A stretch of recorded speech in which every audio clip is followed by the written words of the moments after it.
GPT is an interesting friend to discuss with, and sometimes it's human, sometimes it's inhuman.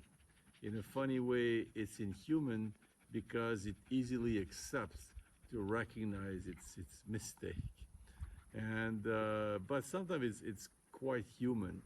And I remember one case where I wanted to discuss the interpretation of a famous sentence from the Tao Te Ching, which more or less says that the yin supports all things and the yang embraces all things. And I was trying to ask for some interpretation of this, of these two functions, one which is to support, the other one is to embrace.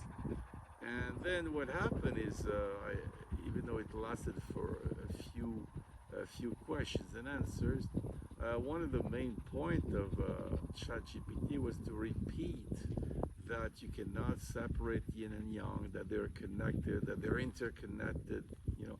And it was funny because that was not my point. My point was why there's two different verbs used. One is for the yin to support and one for the yang is embracing. So there is visibly two different words, so two different functions, two different verbs. But he kept repeating how both are connected. Yeah. And in that case, I thought it was really human, because human beings do this. You know, you try to discuss with them, but they have an idea in their head, and they don't listen to what you're looking for. They don't dialogue with you. They just keep repeating their idea. But then there was a little moment where I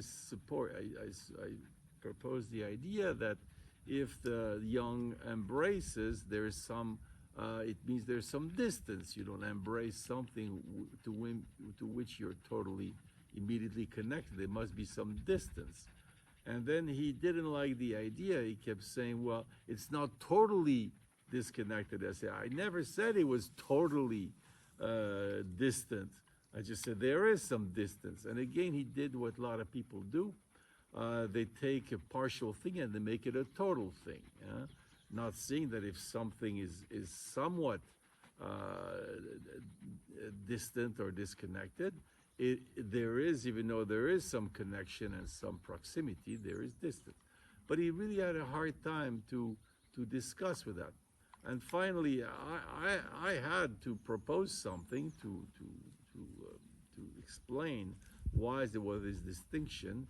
And then GPT, its inhuman part, he accepted. Yes, it makes sense indeed. It could explain the difference between supporting and embracing. Yeah?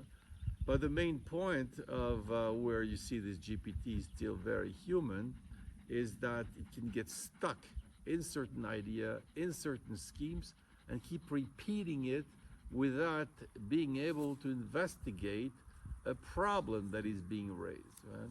So, and that is what happens a lot when we discuss with people.